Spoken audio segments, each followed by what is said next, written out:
My name is Raj. I'm the president of TIE Atlanta. And before I get started, I'll give you a few minutes about TIE and some of the activities that we conduct. And before I get started, I'd like to find a survey of how many of you are attending TIE event for the first time. Welcome. I think you'll enjoy it, and hope we'll see you here more regularly. And TIE, a little bit of history about TIE. It started in '92 in Silicon Valley, and today we just celebrated our 20th year, and we have about 11,000 members worldwide and north of 2,000 mentor and charter members worldwide. And we are in 61 cities, chapters, and 17 countries. And we are the largest not-for-profit entrepreneur group in the world. So please give me a warm welcome, invite Rajeev, and looking forward to a very exciting panel today. In between, I had 10 years of startup companies, two of them. One of them went to $1 billion company, sold it off. Another one went to about 17 and a half, then we sold it off. So I have had a chance to see both sides of the house. So this topic was extremely interesting to me because while in big companies, I'm always frustrated. How can I don't seem to get hold of all the folks that are innovating extremely well. And when I was on the other side, it was extremely frustrating. I couldn't get to the enterprise guys to see what I was doing. So this should be a very good... Our startup, Tier Data, we've been in business for about 3 years, and we're bootstrapped, so I have nothing interesting about myself. We only work. That's it. So I'm sure that you guys can all appreciate that with this audience. So I have been on both sides. I have done the big enterprise thing as well as the startups. This is actually our second startup. We're actually headquartered out in San Francisco. So even though I was born here in Atlanta, and I think I told somebody earlier, I was actually born just right over here at Northside Hospital. So I'm one of the few, original Atlantans. I've been in the travel industry my whole life. I was born in the largest open pit copper mine in the world in Chuquicamata, Chile. I'm a little bit of a gypsy. I've lived in a variety of countries. I've worked in Egypt, and I've spent 10 years working in Canada. While I was in Canada, I was specializing in traffic to Asia, and I actually convinced a travel agency that wanted to close their business down to give it to me and pay me to take it off their hands. And so I thought that was rather entrepreneurial, and we actually had a very good relationship where I was representing their interests in Canada, and I was sending them quite a few Canadians to Indonesia.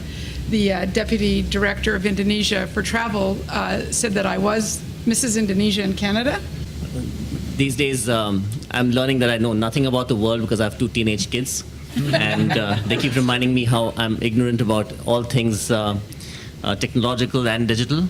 So I'm being made to eat humble pie at home every day. So apart from that, I also had my thunder stolen by Susan because I was going to proudly say I've been to 44 countries, but she's been to 70, and she's aiming for 100, and I'm done with 44.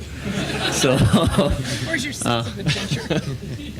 And while I've worked for Coke for about 15 years, and I've worked for a couple of other big companies, I've also had the experience of working for 2 startups. One was a family-owned business in India, and another was a startup in India, which I struggled through for 2 years, and I learned in India it's really hard to do business, especially if you have to deal with government and with manufacturing. So I'll leave it at that. Thanks.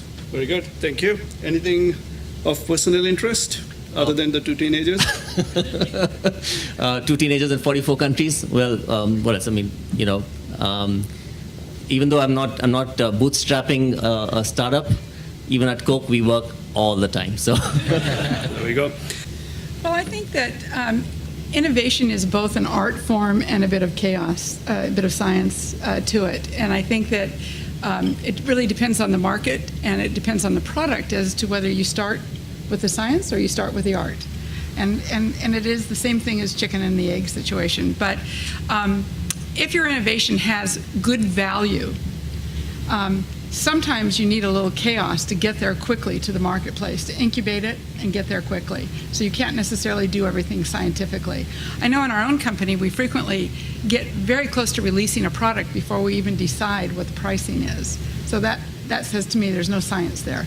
if we had to decide the price before we went there, we probably wouldn't spend the money in many cases. Some of our most profitable innovation has been done on the back of a envelope by an employee just sitting at his workstation saying, how could I improve this particular process? So, art and science are together, and it really depends on the market channel and what the product is and what's going to come first. But I think you need to be able to foster both to be able to get to the end. Very good. Thank you. Well, I guess I was looking up what is innovation, and I saw a nice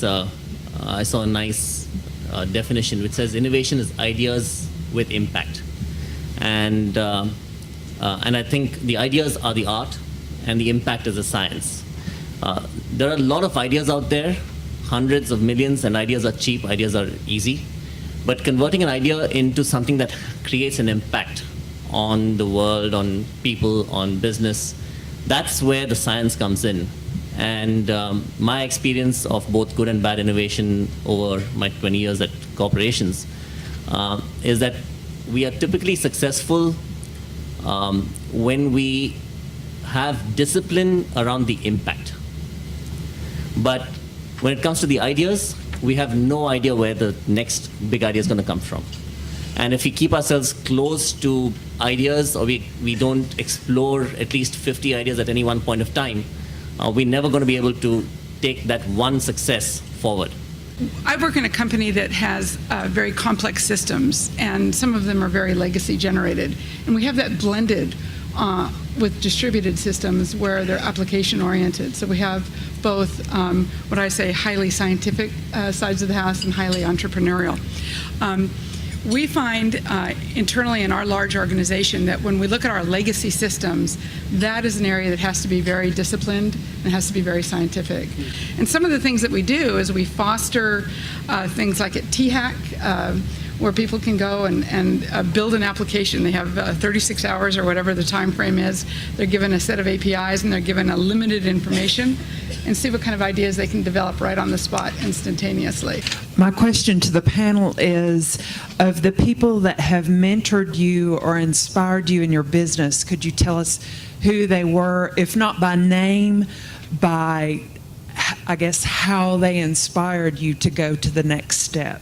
And what was it that made you click with that particular person, maybe in your industry or even outside of your industry, to push yourselves to go beyond where you... So I would say that our actually existing CEO, I had wanted to start my own company, because all entrepreneurs, I'm sure each one of us have a folder somewhere on your PC with like 800 different ideas in it, with the financial modeling and how successful it's going to be.